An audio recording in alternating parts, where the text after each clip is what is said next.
viewers, welcome to another episode of The Big Leap from Mirae Asset. Today it's a pleasure to have with us Mr. Raman Gupta. Mr. Gupta runs a very successful wealth management firm called Sri Sidwin Investments in Bangalore. So welcome Mr. Gupta to the Big Leap. We are happy to have you on this show today. Just to introduce viewers to Mr. Gupta, Raman sir started Sri Sidwin in 1995 along with his partner Mr. B. Srinivasan. The interesting part was he came from a pharma background and Mr. Srinivasan came from a shipping background. But both of them had a common interest of stock markets and equities, and that's how Sri Sidwin was started in 1995. This year, in fact, the firm completed 25 years of its existence, its silver jubilee, and today they manage close to 500 plus families, investments and their wealth management. Another interesting thing about Raman sir is that he has been an avid sports person in life. He has been a keen swimmer. He has been a state level Kho-Kho player. He has also represented Karnataka in tennis. So welcome Raman sir to this episode. Thank you for allowing us to do this show with you. We would really like to know how did the 25-year journey started coming from different backgrounds and how did Sri Sidwin come into being? As you said, I was in pharma background and Srinivasan was in Mumbai working for a company called Natwa Parak Industries. Okay.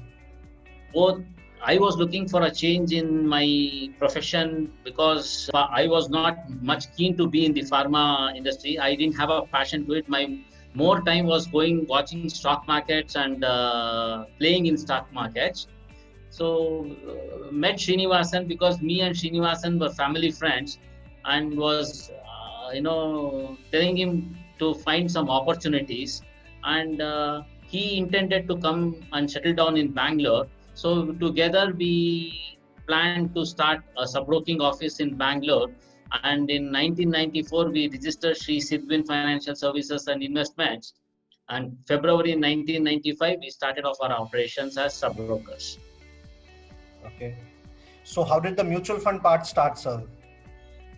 We were a part of mutual fund from day one, but not very, very keen. We were more inclined towards the stockbroking business, and we were doing some small business to them, and we had a kind of relationship with the asset management companies. We had plans of starting off with portfolio management for clients, and when we started Sri Sidwin, we had all plans to do it, and somehow even before takeoff, we both decided that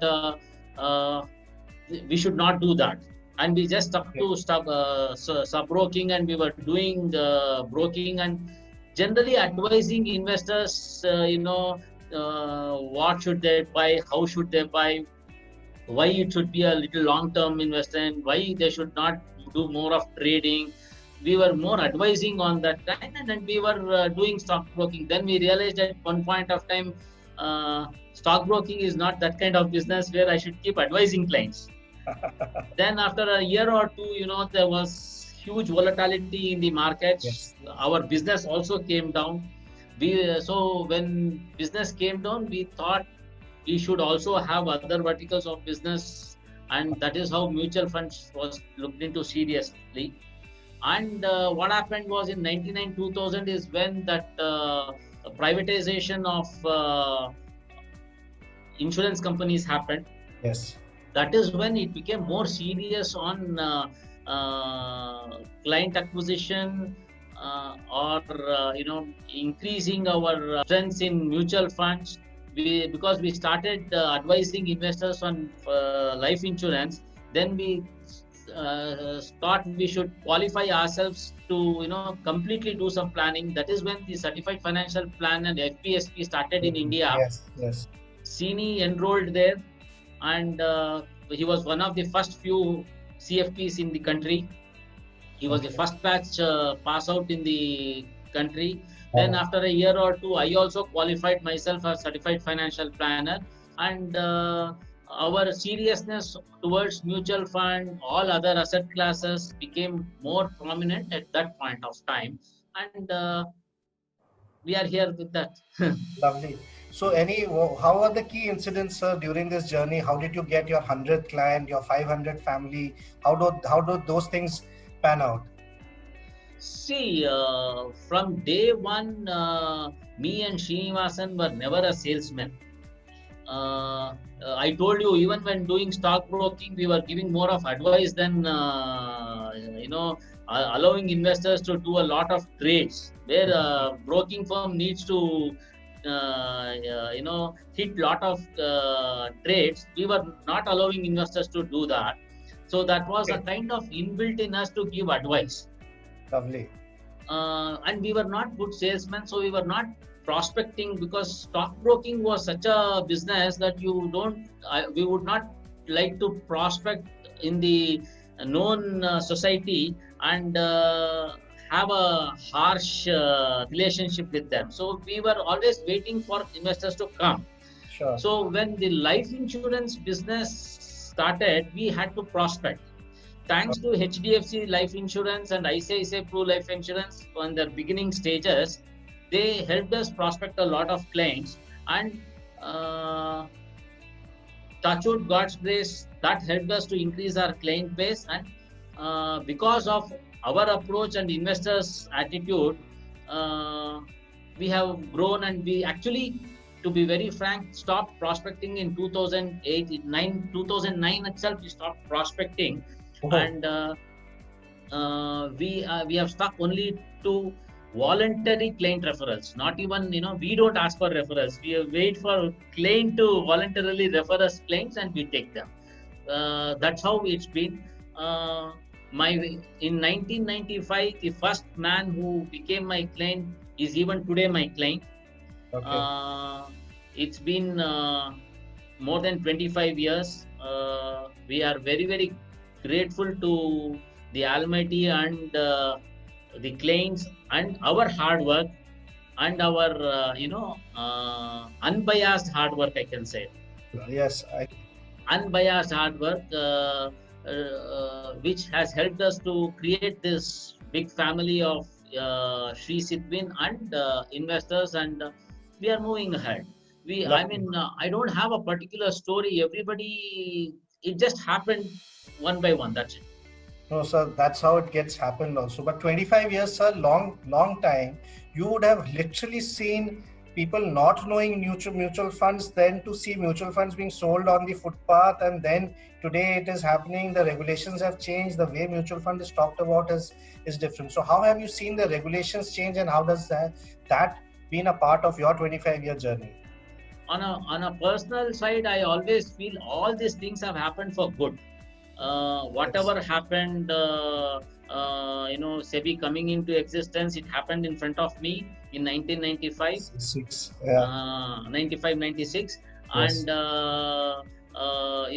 slowly they're taking strong hold of the financial markets and the equity markets, and they have been regulating it in a very, very good way. Every change that has happened, we have taken it positively. Sure. We have adopted to the changes. In fact, when the entry load scenario went, when everybody was in doldrums, when the RIA came, we adopted RIA. We are now registered investment advisors. We have a subsidiary called Sri Sidwin Financial Advisors, which is an RIA. And we have adopted to the changes, and we have moved forward. That's very important to an advisor and an entrepreneur to adopt to the changes. Lovely. So, sir, again, 25 years. How have you seen clients adopt change with time? What do you think have been the key reasons why clients have made wealth with Sri Sidwin? Client onboard in Sri Sidwin is a little tough. This one. We explain to the investor even before our onboarding what equity is, how it works, how the volatility is there in the asset class. Sure. What are the characteristics of all the asset classes available to us as in an investment option? How should we behave when there is the bad times and the good times? For example, every bit of these things are explained to the investor before even onboarding the investor. Okay. We do risk profiling very thoroughly, even before the risk profiling factor came into the industry. We were doing in-house. Lovely. And we were doing goal-based investments even before the CFP or the FPSP introduced it into the country. We never spoke about equity as a asset class. If an investor doesn't have minimum of 5 years, even in 2000s and 2001, 2002 also. Okay. So we thoroughly understand the needs and necessities, explain the characteristics of the asset class. It could be debt or equity, and explain to the investor how important is the goal-based investing. And we've been doing it. So we have always, whenever a bad time came in the equity market or even in the debt market, we didn't have panicky in Sri Sidbin or with Sri Sidbin investors.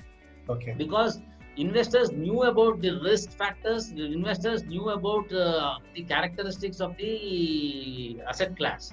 Okay. When the cycle, we in fact, when the markets are down, we advised our investors that the contribution has to increase towards the equity asset class. And that has helped them create big wealth. And there are hundreds of clients investors who have thanked us profusely for helping them create that wealth to them. So you think that because being such a long period, a quarter of a century, because the ups and downs have been so much, that holding hands during downtime have created wealth on the other side when things went better? Yeah, client education was one important thing.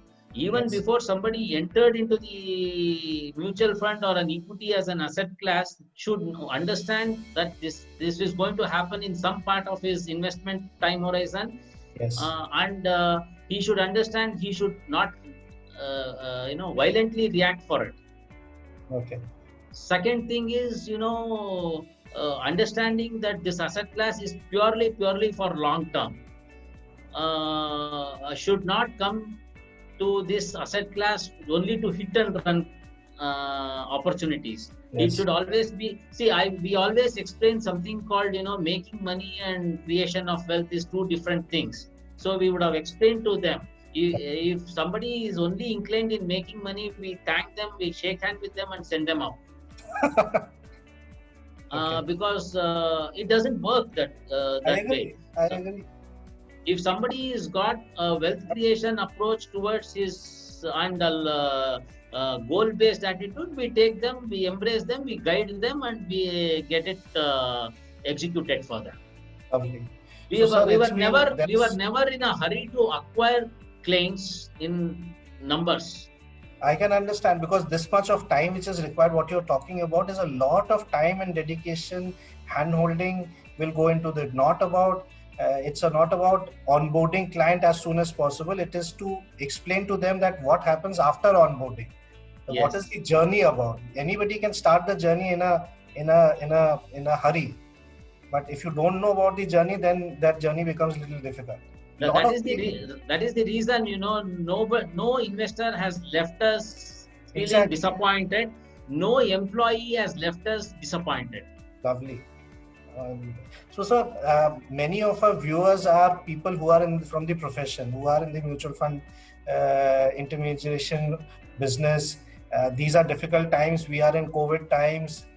Plus, markets are volatile. Naturally, clients are finding it very difficult to stay invested or are unclear about the future. Then what do you think, how does one look at this as a profession for the next 15, 20 years or more? COVID times, volatility times are all part and parcel of this, our lives. These things come and go. COVID could be something new and unheard of, but volatility is a very regular thing that keeps happening. What we should do is, we should first of all be convinced and understand the asset class properly, understand the risk profile of the investor, understand the need of the investor. His investor character has to be understood properly.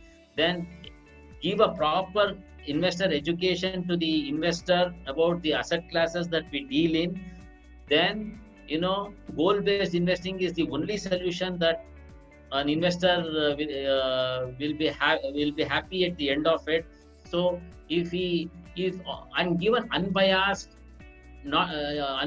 solutions to each and every investor, I don't see any depth in this society that we cannot be successful, sir. I totally agree with you, sir. So thank you so much, Raman sir. I think this was a lovely interaction. I gained a lot knowing that I know that the fact that if you're doing risk profiling when it was not even a buzzword, nobody knew about these jargons or goal solutions, I'm sure your clients would be seeing a very different experience when it comes to their investments. So thank you again for being a part of Big Leap. And thank you viewers for watching this episode. We hope to bring back many such stories from our partners on this front. So thank you and take care. See you again soon. Thank you very much. Thank you very much.